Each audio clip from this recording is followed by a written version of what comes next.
The brass key scraped inside the lock, a sound I'd known for decades. But before the door turned, it yanked open, and my son's voice tore through me. "Who are you? Get out of here." My hand froze, the key trembling uselessly between my fingers. In that moment, I realized, home itself was rejecting me.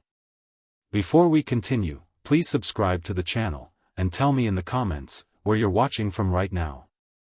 Morning light crept across the blinds, slicing my kitchen into soft golden stripes.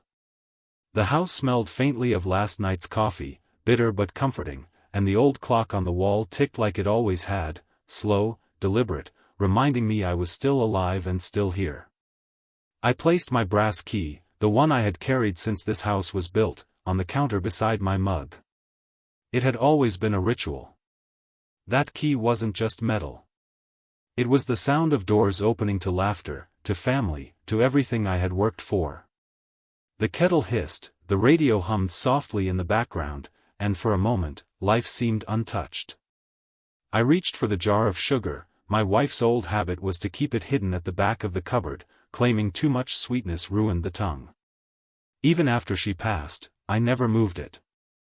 I smiled faintly at the memory, stirring my coffee slow, careful, steady. But the silence in the house felt different that morning. Not peaceful.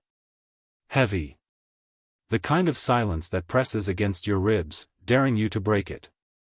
I heard footsteps, hard, quick, unwelcoming. My son entered, phone in hand, earbuds jammed in. He didn't even look at me. Just brushed past, the smell of cologne and cold sweat trailing behind. I said, "Morning." My voice cracked a little, but it was still mine. He didn't respond. He pulled open the fridge, grabbed a carton of juice, and muttered, "Don't touch things you don't understand anymore." The words were quiet, almost casual, but they sliced sharper than a shout. I froze with my spoon midair, sugar still dissolving into the coffee. "Excuse me?" I asked, not in anger, just disbelief. But he had already walked out of the kitchen, phone pressed to his ear, laughing at something I couldn't hear. The kettle clicked off, the silence returning heavier than before. My hand went to the counter, searching for the comfort of the brass key, the one I had left by the mug. My fingers brushed empty space. I looked again. No key. It should have been right there. I never misplaced it. Never. I checked the floor, the sink, even patted my pockets though I knew I had taken it out. Gone. Something inside me tightened, not rage, not even fear, just a deep unease that told me this house was shifting beneath my feet. I lifted my coffee mug, took a slow sip, and tried to calm myself. Maybe I'd moved it absent-mindedly. Maybe it had slipped. But a thought clawed at the back of my head, sharp and unrelenting. What if it wasn't me? From the hallway, I heard his voice again, lower this time, speaking into his phone. I couldn't make out the words, but I caught one phrase, clear as glass, "Don't worry. He won't matter much longer." The mug shook in my hand. A drop of coffee slid down the rim and burned my finger, but I didn't flinch. My eyes stayed locked on the empty spot where the key should have been. That morning, for the first time, I felt like a guest in my own home. And then came the sound, the unmistakable, metallic click of a lock turning somewhere down the hall. The sound echoed through the house, and I knew, it wasn't me who held the key anymore. The evening came heavy, the kind of darkness that sits on your shoulders and refuses to lift. I set the table the way my wife always used to, 3 plates, 3 forks, napkins folded neatly. Old habits die slow, even when the house feels different. The brass key lay in my pocket, its weight pressing against me like a question I couldn't answer. My son sat at the far end, shoulders squared, face lit by the cold glow of his phone. His wife sat beside him, eyes darting between me and him, like she was measuring which side of the line she ought to stand on. I tried to keep my voice steady as I asked about their day. Nothing in return. Just silence, punctuated by the scrape of a fork on porcelain. The sound grated worse than nails against glass. Then, without warning, my son put down his fork. The clink echoed across the table like a gavel striking wood. He leaned forward, elbows wide, claiming the space that was once mine. "Either you follow my rules," he said, his voice low but sharp enough to cut, "or you leave." The words didn't hit me all at once. They lingered in the air, hanging, daring me to breathe. I looked at him, waiting for some hint of a joke. But his eyes were cold. His wife's lips pressed into a thin line, and then, like salt in the wound, she nodded. A small nod, but a betrayal all the same. My jaw tightened. "This is my house," I whispered, more to myself than to them. He smirked. "Not anymore if you don't play by the rules." The brass key burned in my pocket. I thought of the thousands of days it had opened that very door for me. I thought of the years of sweat that paid for these walls, for this table, for the very plate he now shoved aside. From outside, through the thin curtains, I caught movement, neighbors slowing their walk, pausing, listening. A shadow of gossip waiting to take form. This wasn't just a private fight anymore. The walls were thinner than pride, and pride was all I had left. I forced myself to stay calm, but the silence stretched until it became unbearable. He leaned back, crossed his arms, and let out a laugh that didn't sound like my son's at all. "You don't get it, do you? You either step in line, or you step out." The words twisted in me. My wife's voice, long gone, echoed faintly in my memory, "This house is your anchor. Don't ever let go." But here I was, being told by my own blood to cut the rope.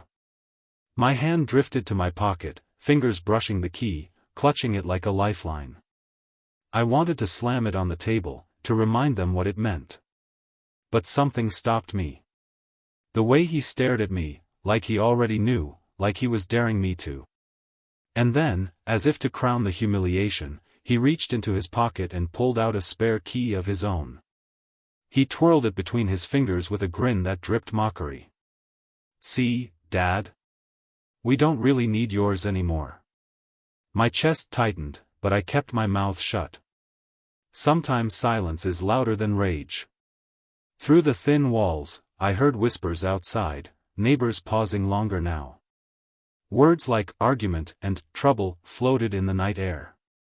The sound of judgment was louder than the crickets. My son shoved back his chair, wood scraping harsh against the floor. He walked to the front door, swung it open, and stared out into the dark. Then, slow and deliberate, he closed it again. Click. The sound of the lock sliding into place shot through me like a verdict. I sat frozen, my coffee untouched, my key still buried in my pocket. For the first time in decades, I realized something terrifying. The door might not open for me anymore. The lock clicked shut, and in that silence, I knew, my own house was beginning to shut me out. The next morning, I sat at the kitchen table with the newspaper spread before me. The brass key lay on the wood beside my hand, its edges worn smooth from years of use. I turned it slowly, the way a man turns over a thought he can't shake. The words from the night before still echoed in my skull, "Follow the rules, or leave." The paper crinkled when I tried to focus on the headlines. But my eyes weren't on the news. They kept drifting to the pile of unopened mail stacked neatly near the fruit bowl. Envelopes with my name on them, but the handwriting was not mine. I pulled the stack closer. Utility bills. Insurance notices. A letter from the bank stamped with red. My throat tightened. I knew every due date, every figure, every decimal point. I had managed these accounts my entire adult life, down to the last cent. And yet here they were, overdue, unopened, ignored. The sound of footsteps drew me from the page. My son walked in, yawning, hair a mess, but eyes sharp and restless. He didn't bother with pleasantries. He saw the stack of envelopes in front of me and froze for a second. Just long enough to betray something. Then he smirked, like it didn't matter. Those aren't your concern anymore, he said flatly, grabbing an apple from the bowl. I stared at him. My house. My bills. Of course they're my concern. He bit into the apple loudly, chewing with his mouth open like a boy daring his teacher to scold him. You wouldn't understand. Things work differently now. You're old-fashioned. Out of touch. My fist tightened on the key. Out of touch. I built this place with my hands. Paid for every brick. He shrugged. And now you'll ruin it if you keep interfering. I pushed one of the letters across the table toward him. Explain this. He didn't look at the envelope. He just smirked and said, Don't worry. I've got it handled. Before I could press further, his wife appeared in the doorway. Dressed neatly, eyes sharp, lips pursed. She carried a folder in her hand. She set it down on the table between us with a little too much force, and the sound made the key jump against the wood. Inside, I saw papers. Contracts. Authorization forms. Documents with my name already typed in the signature lines. We need you to sign, she said coldly. Just routine things, mortgage adjustments, insurance clarifications, financial alignments. It's all for security. Security, I repeated, the word sour in my mouth. Yes, she said, folding her arms. For everyone's good. For the family's future. I looked at my son. He wouldn't meet my eyes. Instead, he tossed the apple core in the trash and leaned against the counter, arms crossed. The posture of someone already certain of victory. The brass key lay between my fingers, warm from my grip. I held it tight, staring at the folder. My name printed neatly, waiting to be erased by the stroke of a pen I hadn't yet touched. I reached forward slowly, but instead of signing, I tapped the folder once, firmly, with the key. The sound rang sharp. I won't sign what I don't understand. My daughter-in-law's jaw tightened. You're being difficult. I looked up, meeting her eyes without flinching. No. I'm being careful. The tension in the room thickened, stretching like a rope about to snap. My son broke it with a laugh, cold and humorless. You think you're still in charge, don't you? You think that key means something. But without your signature, nothing moves forward. He shoved the folder back toward me, the edge scraping across the table. For a moment, no one spoke. The air was heavy with the weight of what had just been laid bare. I didn't pick it up. I didn't open it. I just let my hand rest on the key, the cool brass pressing into my palm, reminding me of what was mine. And then, with a deliberate calm that felt more threatening than anger, my daughter-in-law slid a fresh envelope across the table. Sealed. Heavy. Unopened. She tapped it with one manicured finger and smiled without warmth. When you're ready to be reasonable, she said, you'll know what to do. The envelope sat there like a trap. I stared at it, and for the first time, the key in my hand felt less like a promise, and more like a warning. The sealed envelope waited on the table, and I knew whatever lay inside could cost me more than money, it could cost me my name. The house felt colder that evening, though the heater hummed faintly in the background. I sat in the living room, the brass key resting on the arm of my chair. It caught the dim lamplight, glinting like an unspoken answer. The folder from earlier still lay untouched on the table, its envelope sealed, daring me to give in. They entered together, my son first, his wife right behind him. She always walked with her chin lifted, like she owned the ground beneath her feet. Tonight, she carried no folder, no papers. Just words sharp enough to slice skin. She crossed her arms and spoke before I could. This ends tonight. Either you obey him, or you get out. The words didn't surprise me, but the coldness in her voice did. It wasn't a suggestion. It wasn't even an argument. It was a verdict. My son leaned against the wall, arms folded, his eyes fixed on me as though waiting to see if I would crumble. The silence stretched so long I could hear the clock ticking in the hallway, each second heavy, each one daring me to speak. I lifted my eyes to her. Is that what you think marriage is? Turning a son against his father? Her lip curled into a smile that didn't reach her eyes. Marriage is building a future. You're standing in the way.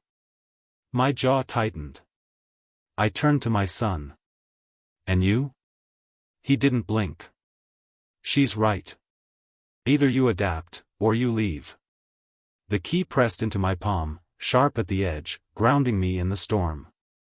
I wanted to shout, to remind them whose name was on the deed, whose sweat had paid every bill, whose life had carved these walls into a home. But instead, I stared at the key and felt something inside me shift. I realized this was no longer about anger. It was about dignity. I placed the key carefully on the table between us, the clink echoing louder than any word. Both of them glanced down at it as if it were a loaded weapon. My daughter-in-law sneered. See?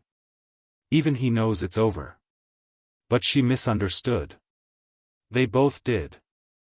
I rose slowly, steady as stone, and walked toward the hallway. My son's voice followed me.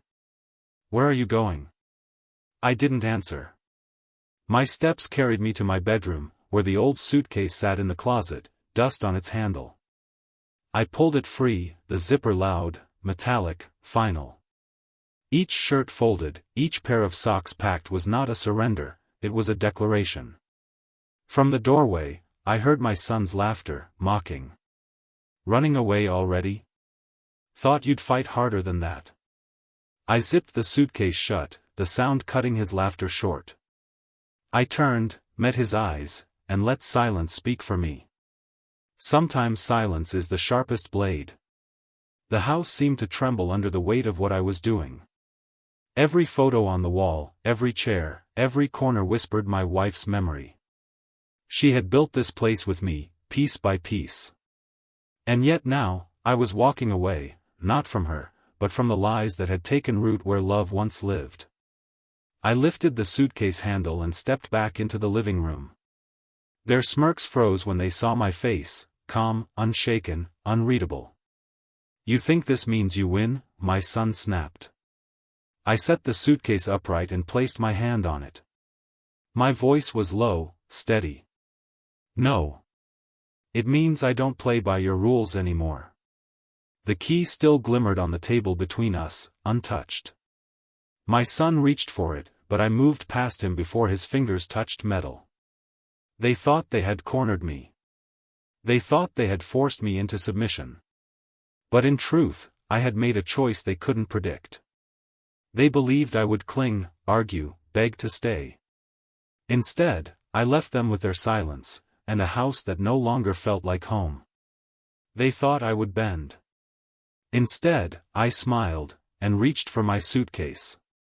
The zipper's teeth groaned as I pulled it shut, echoing through the hollow quiet of my bedroom.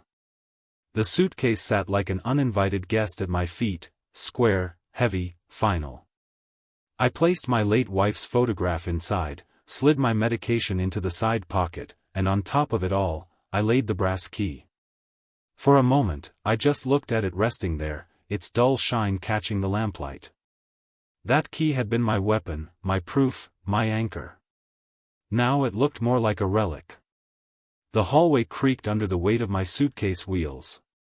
Each roll across the wooden floor felt like nails hammering a coffin shut.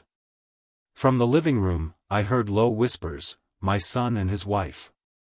Their voices weren't meant for me, but the words cut through anyway. He won't actually go, she muttered. He's bluffing, he answered. He has nowhere else to go. I paused, suitcase handle in my hand, jaw clenched. Then I rolled forward. As I passed the living room, my son looked up, startled. His smirk faltered when he saw the suitcase. His wife's eyes narrowed, but she didn't say a word. I didn't look at them. I didn't break stride. The door loomed ahead. My door. My house. My lock. I pulled the key from my pocket, pressed it into the metal one last time, and turned. The lock gave with a soft click, the same sound it had made for decades when it welcomed me home. This time, it was a goodbye. I stepped into the night air, the cool wind washing over me like a baptism. The porch light buzzed, flickering weakly, as though even it was too tired to watch me go. Halfway down the street, I felt eyes on me. Sure enough, across the road, Mr. Gardner, the town banker, stood on his porch, mug in hand. He squinted through the dark, watching me drag the suitcase. I tried to look past him, but I could see it in his face already, curiosity sharpening into recognition. He lowered his mug.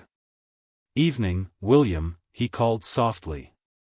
His voice carried enough for anyone with an open window to hear. "Moving out?" I stopped for half a second. The suitcase handle bit into my palm. Then I nodded once, slow, without a word. His silence said everything. Tomorrow, whispers would ripple through town like cracks in glass. The banker had seen me leave. The story would spread. And when a man leaves his own house with a suitcase in the night, everyone talks. I reached the motel on the edge of town just before midnight. The place smelled of bleach and loneliness, the neon sign buzzing like a trapped insect. The clerk barely looked up when I slid cash across the counter. My room was small, 2 lamps dim as dying fireflies, a bedspread that smelled faintly of smoke. I set the suitcase down by the wall, pulled out the key, and placed it on the nightstand. It looked out of place against the cheap veneer, too heavy for a room that wasn't home. I sat at the desk, opened my laptop, and logged into my bank account. Decades of careful planning stared back at me, savings, mortgage accounts, automatic payments. All of it under my control. For years, those numbers had been lifelines for my son and his wife. My money had paid their bills, kept their cars insured, stocked their fridge. The cursor hovered over the button, "Cancel automatic payment." My finger rested on the mouse. My breath slowed. The brass key glimmered in the lamplight, a reminder of what they thought they had taken from me. They had the house, maybe. But not everything. Not yet. I smiled, cold, steady, sure. At dawn, I would pull the trigger, not with a gun, but with a click that would break their world apart. By sunrise, the motel room had transformed into a battlefield. Not with swords or rifles, but with papers, folders, and a glowing laptop screen that painted the walls in harsh blue light. My brass key sat beside the keyboard, gleaming like a commander's badge. It reminded me what this war was really about, what was mine, what they tried to take. I spread the documents across the desk, mortgage agreements, credit statements, insurance renewals. Each page carried my name, my signature, my years of labor. For decades, I had built their safety net stitch by stitch. But nets can strangle as well as catch. I clicked into the mortgage account first. Their home, my home, was still under my authority. Automatic payments ticked off faithfully each month, draining my account into theirs. For years, I told myself it was love. Now, I saw it for what it had become, chains. My hand hovered over the mouse. I pressed, "Cancel automatic payment." The screen blinked once. Done. The silence afterward was deafening, like the recoil after a gunshot. I leaned back in the chair, heart steady. It was the sound of power shifting. Next came the insurance policies, car, health, renters. All under my umbrella. I logged in, unchecked their names from the coverage, and hit submit. Each click was sharp, final. The way their smirks would vanish when the insurance cards stopped working. Then the credit cards. Years ago, I'd added my son as an authorized user, believing it would help him establish credit. All it had done was teach him to spend what wasn't his. With a few strokes, I removed his name. Deleted. Gone. I sat back, staring at the balance on my own account. For the first time in years, the numbers weren't bleeding out faster than I could earn. It was mine again. Only mine. I ran a hand over the key, feeling its grooves. The weight that had pressed so heavy against me yesterday now felt different. Not a burden. A weapon. The phone buzzed once on the desk, an incoming message. I didn't check it. I knew what was coming. By nightfall, they'd find their mortgage unpaid, their insurance invalid, their cards declined. I poured myself motel coffee, bitter as ash, and sat with the papers still scattered around me. It looked less like finances, more like a war map. And for the first time, I wasn't the one trapped in their siege. I was the one tightening it. I thought back to the way my son had laughed in the kitchen, smug and certain. The way his wife had slid that sealed envelope across the table like a judge issuing sentence. They believed I would sign. They believed I would bend. Instead, I had pressed delete. The brass key caught the morning light again, sharp, unyielding. I raised my cup in silence, as if toasting ghosts. My wife would have hated this war. She believed in forgiveness, in patience. But she also believed in dignity. And dignity was all I had left to fight for. By the time I drained the last sip, I knew one thing for certain. This wasn't retreat. It was the opening move. By nightfall, their phones would ring, their bills would bounce, and my silence would be deafening. By Wednesday, my phone had 12 missed calls. By Friday, there were 22. Each time the screen lit up with my son's name, I watched it buzz, then fade into silence. The motel room stayed still, a world apart from the storm brewing in theirs. My brass key sat on the nightstand, its edges catching the dull glow of the lamp, as if reminding me, don't answer. The first voicemail came angry. You can't do this, Dad. The bank says the mortgage bounced. Do you want us thrown out? Do you want to see your family on the street? I deleted it without listening to the end. The next was sharper, his wife's voice this time. You're selfish. After everything we've done for you, this is how you repay us. Done for me. The words twisted bitter in my gut, but my finger still pressed delete. By the weekend, their tone shifted. My son's voice cracked in the middle of his message. Dad, the insurance company canceled everything. We can't drive, we can't even go to the doctor. Please, just fix this. I leaned back in the creaking motel chair, the phone still warm in my palm. The ticking of the cheap wall clock filled the silence after I hit delete again. Every message after that told its own story. The anger drained away, replaced with panic, then desperation. Their fortress was crumbling, brick by brick, and I didn't have to lift more than a finger. Between calls, I sat in the diner down the street, the kind of place where the coffee tasted like burnt toast but the quiet suited me. Folks glanced at me now and then, curious maybe, but no one asked questions yet. Not openly. Whispers traveled faster than truth in a town like this. One afternoon, Mrs. Hale, who ran the grocery, passed by my booth. She hesitated, then leaned close. I heard your boy's having money trouble. Folks are talking. I just nodded, sipping my coffee, the brass key heavy in my pocket. She didn't press further. But the seed was planted, rumors had already started spreading. Back in the motel, the phone buzzed again. Another voicemail. This one from my daughter-in-law, her voice trembling, stripped of venom. Please, we can't keep this up. The bills are piling, creditors are calling. Just come home. Sign the papers. End this. Her words fell into the same silence as all the rest. Delete. I picked up the key, running my thumb over the grooves. For years, I had thought it was the symbol of my belonging, of my duty to provide. Now, in the hollow quiet of this motel room, it had become something else entirely, a reminder that control could be taken back, one turn, one click, one refusal at a time. That night, as I placed it back on the nightstand, a knock rattled the motel door. Sharp. Urgent. I froze, heart hammering.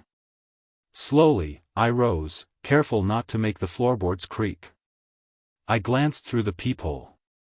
Two familiar faces stared back at me, my son and his wife. But they didn't look triumphant this time. They looked desperate. Through the peephole, I saw them both, more desperate than I'd ever seen. A sharp knock rattled the motel door. The sound wasn't polite, it was urgent, hungry. I froze mid-step, the brass key warm in my palm as if it too sensed what waited outside. I lifted my eye to the peephole, and there they were. My son. His wife. My own blood and the stranger he had chosen over me. But their faces weren't smug this time. They were pale, drawn, desperate. My son's jaw twitched as if barely holding together. Her mascara smudged under her eyes, her mouth tight like she'd been crying but refused to show weakness. I cracked the door an inch, the chain lock still in place. What do you want? My voice was calm, colder than the night air behind them. Dad, please, my son started, his voice cracking on the word. We need to talk. I didn't move. You gave me your talk already. Obey or leave, remember? I left. His wife stepped forward, heels clicking against the concrete outside. You're ruining us over pride. Mortgage, insurance, credit cards, they're all collapsing. We can't keep living like this. I let the silence hang until it hurt them more than my words ever could. Then I pushed the door open just enough to step aside, not welcoming them in, but letting the confrontation happen under my roof, if this motel room could be called that. They shuffled inside. My son looked around at the peeling wallpaper, the dented lamp, the cheap carpet, as if offended I had chosen this over their house. He muttered, "You don't belong here." I sat at the desk, the brass key placed in front of me, deliberate, like evidence in a trial. Strange. That's exactly what you told me in my own home. He flinched. The argument sparked quickly. His voice sharp, hers sharper. You're punishing us for nothing, she said. For nothing? I leaned forward, eyes burning. For stealing my roof, my table, my name? My son slammed his fist against the wall. Stop acting like the victim. You cut us off, you're making us drown. I stood, calm but tall, my voice cutting through his tantrum. I didn't drown you. You built the hole yourself. I just stopped filling it with my water. For the first time, I saw doubt flicker in my son's eyes. He opened his mouth, but no words came. His wife jumped in, but even her confidence was cracking. We need you to sign those documents. Once that's done, things will get better. I smiled coldly. Funny you mention that. From the folder on the desk, I pulled out a sheet I had collected that morning, from a banker friend who owed me a favor. I slid it across the desk. Harry, I said, addressing my son-in-law by name for the first time in weeks, you want to explain this? His wife's head whipped toward him. What is that? He didn't answer. She grabbed the paper, eyes scanning the bold black letters. A $50,000 loan application. Against my house. My deed. My name. Her hand trembled as she read the signature line, my name, forged in a sloppy imitation. Her face drained of color. You told me this was all secure. You said it was handled. My son stammered. It's not what it looks like. It's exactly what it looks like, I cut in. My voice was steel now. You tried to steal my house on paper. Fraud. Forgery. A crime. The motel walls were thin. I heard movement outside, a door opening down the hall, footsteps pausing. Whoever was out there was listening now. My humiliation had been private once, but their shame was about to become public. My daughter-in-law's lips parted in shock. She looked at her husband like she was seeing him for the first time. You lied to me. He snapped, voice too loud for the hallway not to hear. I did it for us. For the future. He's old, he doesn't need it. Her hand slapped across his chest, silencing him. But the damage was done. Their dirty secret was no longer theirs alone. I leaned forward, picking up the brass key, holding it between two fingers like a gavel. You thought you could forge my name. But you forgot one thing. My son swallowed hard. What? I set the key back down with a hard clink. My signature isn't ink. It's iron. And no one forges iron. Silence crashed heavy. My daughter-in-law stepped back toward the door, tears slipping down despite her trying to hold them back. My son's fists shook, rage boiling under his skin. He glared at me, voice low, dangerous. You'll regret this. He stormed out into the hall, dragging her with him. But as he left, I caught the look in his eyes. Not just anger. Desperation. And desperate men don't threaten, they promise. As the door slammed shut, his last words weren't a threat, they were a promise. And promises from desperate men are the most dangerous. The motel room felt smaller after their visit, as though the walls had leaned in to listen. Their shouting had left a stain in the air that even silence couldn't wash away. I sat with the brass key in my hand, turning it over, feeling the ridges press into my skin. They thought threats would scare me back into their grip. But threats only sharpen resolve.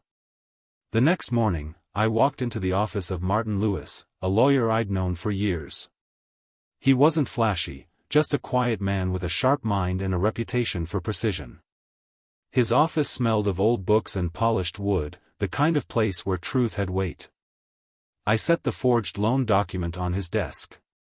His eyes scanned the paper, brows knitting tighter with every line.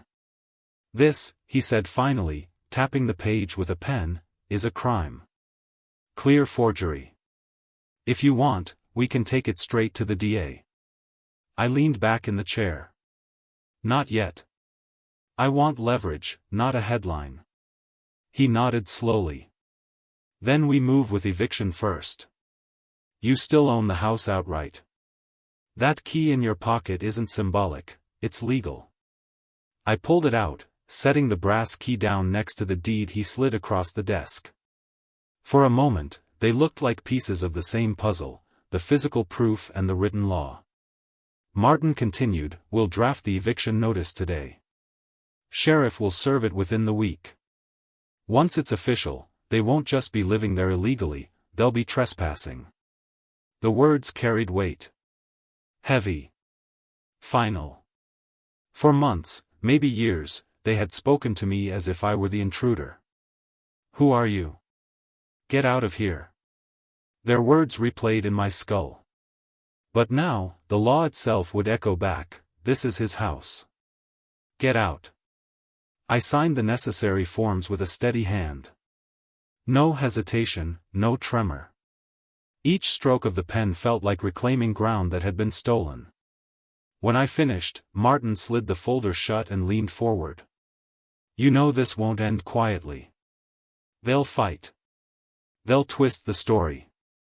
I met his gaze, voice steady. Then let them fight. For once, they'll be fighting uphill.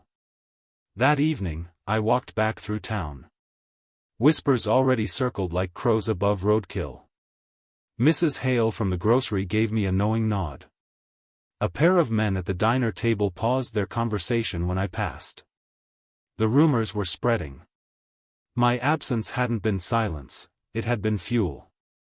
And now the town was catching fire. Back in my motel room, I placed the eviction papers on the nightstand, right beside the key. For the first time in weeks, I slept without waking at every creak in the floorboards. The following morning, I stood by the window, coffee in hand, watching the parking lot fill. A sheriff's cruiser rolled in, sunlight glinting off its hood. The sight brought no fear, only a cold satisfaction. A knock rattled the motel door, firm, official, heavy. I didn't move right away. I just let the sound sink in. Because I knew this time, it wasn't me who had to be afraid of the knock. The sheriff's fist pounded once more, and I knew, the next door he knocked on would be theirs. By the time the sheriff knocked on their door, the cracks were already showing.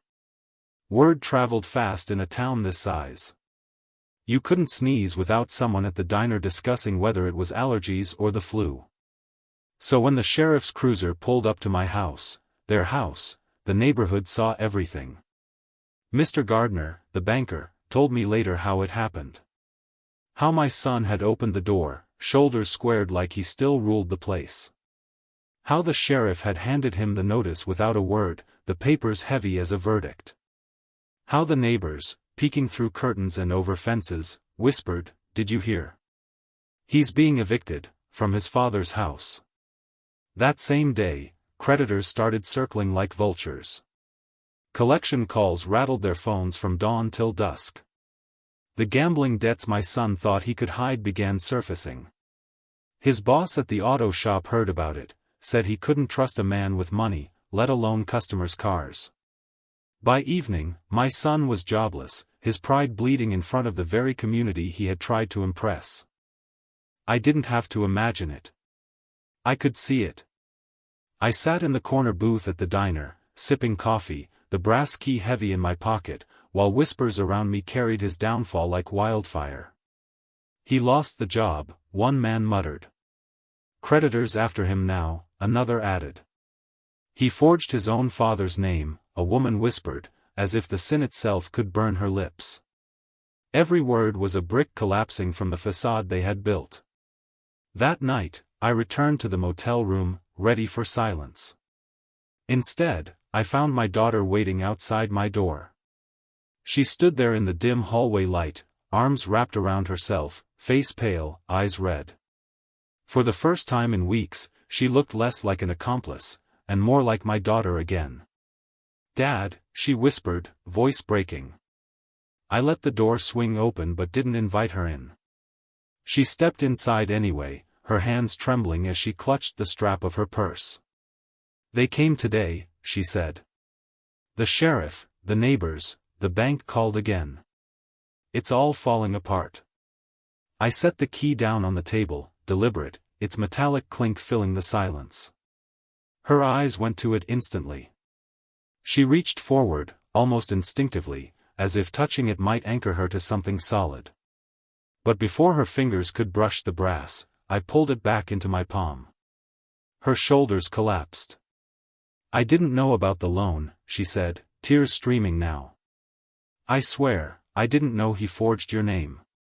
I thought he was fixing things, for us." I studied her carefully, the weight of years behind my silence. Part of me wanted to believe her. Part of me wanted to forgive, to pull her into my arms and shield her from the ruin her husband had dragged her into. But another part of me remembered the nod at the dinner table, the silence when her loyalty could have saved me. "You chose him," I said softly. "Even when he chose greed." Her sob hit the motel walls like a wound tearing open. She sank into the chair, burying her face in her hands. I didn't comfort her. I couldn't, not yet.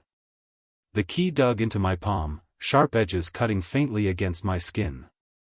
It reminded me, dignity doesn't bend for tears, not when betrayal had already broken the bones. She looked up, eyes red and swollen. "What happens now?" she asked. I placed the key back on the table, far from her reach. "Now," I said, voice steady as stone, "the truth keeps collapsing. And when it's done, only the ones who deserve to stand will still be standing." Her tears stained the motel table, but the key remained untouched between us, untouchable, like the dignity she had once helped bury. The diner smelled of bacon grease and burnt coffee, the kind of scent that lingered in your clothes long after you left. The low murmur of voices carried across the room, neighbors, old friends, the town's lifeblood gathered over eggs and toast. I sat in the corner booth, brass key resting on the table beside my mug, catching the dull glow of the neon sign outside. I didn't have to strain to hear it. My name was on every tongue. Did you hear? He evicted them. They say the sheriff handed him papers at his own door. About time. That boy thought he was better than everyone. Each word was a knife sharpened not against me, but against my son. And I didn't need to add a thing. Gossip does its work faster than truth. The bell above the door jingled sharply, and the air changed. My son stormed in, his wife close behind, eyes swollen from crying. Conversation stuttered, then fell silent, like a curtain dropping. All eyes turned to them. He spotted me in the corner and marched across the floor, fists clenched, jaw tight. His wife tried to follow, but her steps were slower, heavier, weighed down by shame. "You think you're clever," he hissed when he reached me, his voice low but sharp enough for the whole diner to hear. "You're destroying your own family for pride." I didn't rise. I didn't flinch. I lifted my mug, took a slow sip, and set it down. The brass key clinked softly as I tapped it against the rim. "This isn't pride," I said, my voice calm. "It's justice." A ripple passed through the diner, chairs shifting, someone clearing their throat. Pastor Williams, who'd been sitting at the counter, turned to watch more closely. Even the waitress froze mid-pour, coffee streaming until it overflowed the cup. My son slammed his hand on the table, rattling the key. "You think these people respect you? They're laughing at you. They know you're weak." I leaned forward, eyes locked on his. "Look around, son." He did. And what he saw was worse than laughter. Silence. Dozens of eyes fixed on him, not with respect, but with judgment. The kind of silence that burns more than words. His wife whispered behind him, "Stop, please," her voice thin, desperate. But he didn't. He pointed at me, shaking with rage. "He's nothing without us. Nothing." A cough broke the quiet, and then the banker, Mr. Gardner, spoke from across the room. "Funny," he said, voice carrying, "I saw the sheriff at his door. Papers in hand. Looks to me like he's the one standing, not you." Laughter didn't break out, no, it was worse. Just silence again. Silence that agreed with Gardner. Silence that hung over my son like a noose. His face reddened, veins straining at his neck. He opened his mouth, but no words came. Only fury. He turned on his heel, knocking over a chair as he stormed toward the door. His wife lingered a moment longer, her eyes finding mine. For the briefest second, I saw something in them, not anger, not defiance. Guilt. Regret. She followed him out, the bell above the door jingling again, this time hollow, like a casket lid closing. The diner slowly exhaled, conversations resuming in hushed tones. Pastor Williams walked over, resting a hand on my shoulder. "Sometimes," he said softly, "the truth doesn't need defending. It defends itself." I looked down at the brass key still on the table. For months it had felt like a burden, a relic. Tonight, it gleamed in the light of the diner like something else entirely, a verdict. I picked it up, sliding it back into my pocket. And as I did, I knew, their downfall wasn't finished yet. The crowd's silence followed him out the door, heavier than chains, and I knew his fight was only beginning to unravel. By Monday morning, I was back in Martin Lewis's office, but this time the banker, Mr. Gardner, was waiting too. He held a folder in his hand, thick with papers that looked worn from too much handling. His eyes were steady, but his lips were pressed into a thin, grim line. "William," he said, sliding the folder across the desk, "you need to see this." I opened it slowly. Page after page of documents greeted me, loan applications, credit requests, lines of debt all attempted under my name. Each one carried a signature that pretended to be mine but failed. The strokes too hurried, the shape too clumsy. Fraud written in ink. Martin leaned forward. "These are damning. He didn't just try once. He tried multiple times. Each application is a nail in his own coffin. I ran my thumb over the edge of the papers. For weeks, I'd carried the brass key as proof of my ownership, my belonging. But here, in black and white, was something even stronger, proof of their betrayal. "Can you act on this?" I asked quietly. Martin's eyes glinted. "Not only can I act, I can make sure the community knows. We'll file the charges, secure the deed, and, if you choose, change the inheritance. Permanently." The word hung in the air, permanently. I thought of my wife. Of the way she'd once dreamed our house would be the heart of family gatherings for generations. And then I thought of my son's words, "Who are you? Get out of here." I lifted the brass key from my pocket and set it atop the forged papers. The sound rang sharp, final. "Do it," I said. Gardner exhaled slowly. "Then here's the twist," he added. "Your son-in-law, he tried to list the house as collateral. Twice. If these had gone through, the bank could have seized your home. You wouldn't just be fighting your son, you'd be homeless." Martin's pen froze mid-note. He looked up at me. "They weren't just planning to push you out. They were planning to erase you." The weight of it settled in my chest, not crushing but galvanizing. My silence, my patience, it had allowed them to believe I was weak. But today, I wasn't just holding the key. I was turning it. By the time I left Martin's office, the papers were filed. Charges prepared. Inheritance shifted. What was once a shared legacy was now mine alone to give, or deny. And I already knew, they would not see a cent. Not the house. Not the land. Not the savings. I walked back through town, the afternoon sun glaring off windows, gossip following me like a shadow. People didn't speak openly, not yet, but I saw it in their faces. They knew tides were turning. They smelled blood in the water. At the diner, I sat in my usual booth. The waitress set my coffee down without asking, her eyes lingering on the key I placed beside the mug. She didn't say a word, but her nod was enough. Respect. That evening, alone in the motel room, I laid the brass key on top of the banker's folder. Two symbols of power, one forged, one real. One stolen, one earned.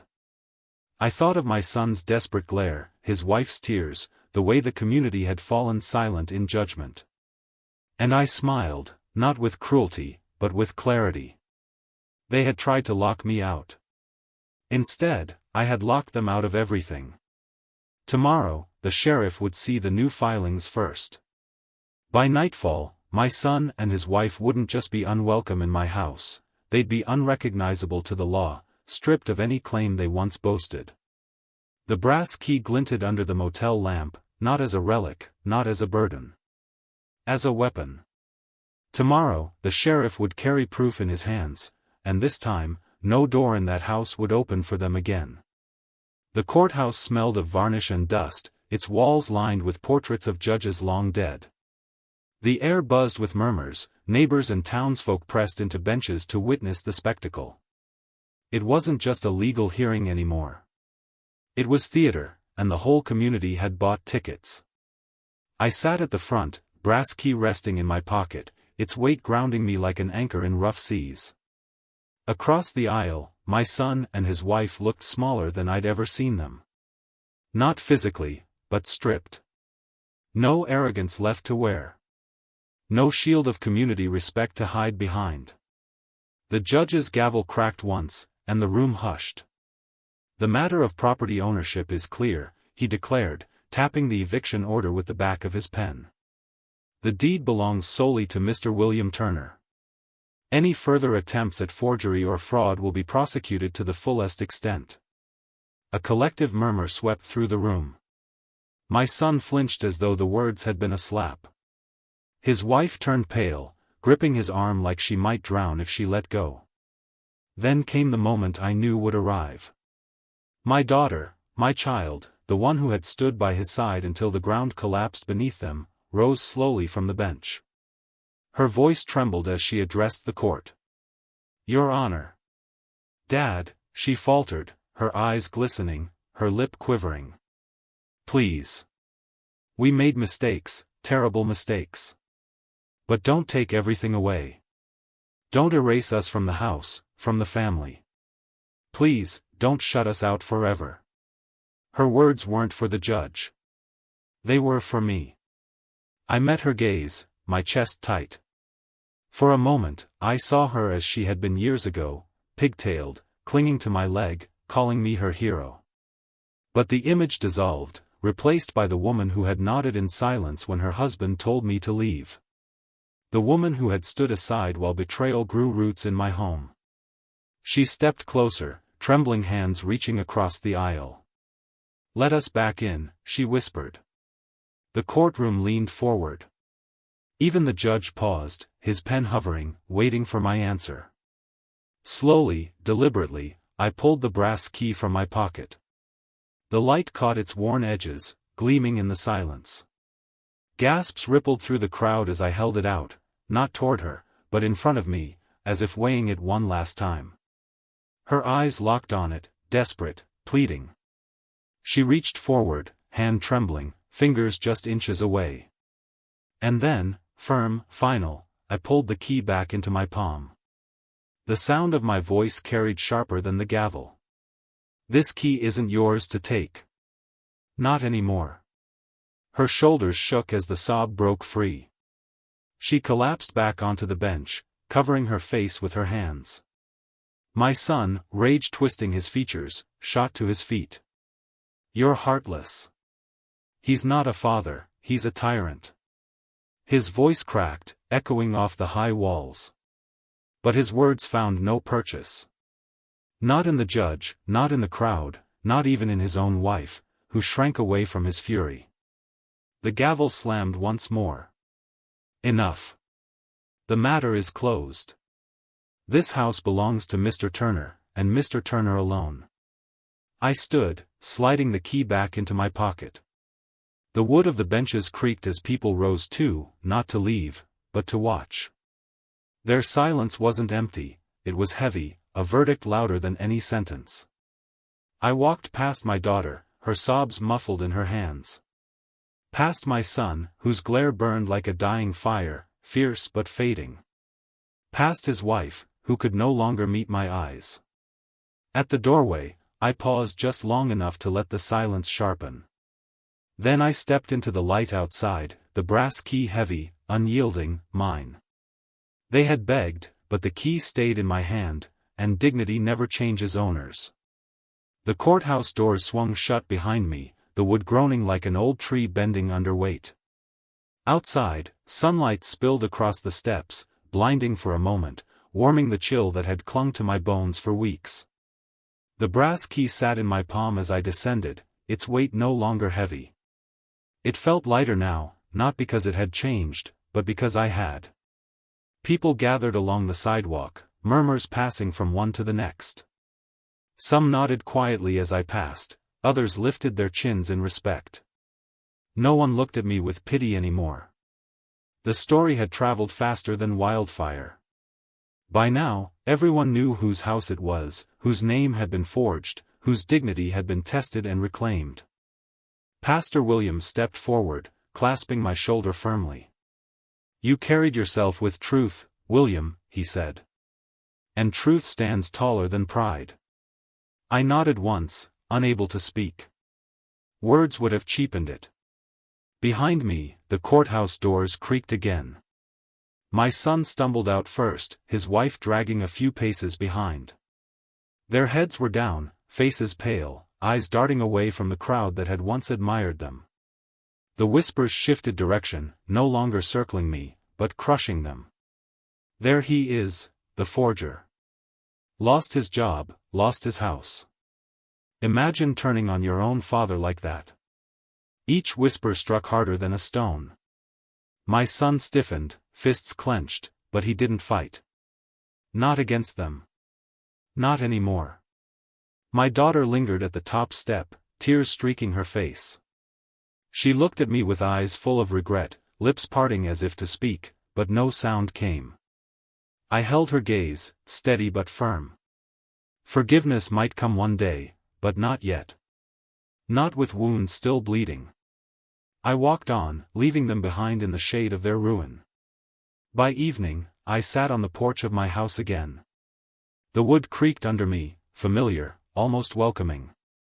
The sunset painted the sky in amber and violet, washing over the roof I had built with my own hands. For the first time in months, it felt like home again. The brass key lay warm in my hand. I turned it over slowly, watching how the fading light caught its grooves. This key had been called many things in my heart: burden, relic, proof, weapon. Tonight, it was none of those. Tonight, it was simply mine. I thought of my wife, how she had once pressed this same key into my palm when we signed the deed all those years ago. "Take care of this house, William," she had said. "And it will take care of you." I closed my fist around it, the metal cool against my skin. She had been right. From the street, a few neighbors passed, tipping their hats, offering small smiles. Respect had returned, not because I demanded it, but because I had earned it back the only way a man can, by standing firm when everything else tries to bend him. The night air grew cooler, the crickets beginning their song. I leaned back in the chair, the house standing solid behind me, the world finally quiet. The brass key glowed faintly in the last line of sunset. Not just the key to a house. Not just a piece of metal. The key to dignity. The key I never surrendered. I kept the key, not just to my house, but to my dignity. If you liked this story, please subscribe to the channel, and tell me in the comments what you think of this ending. To hear the next story, click the box on the left.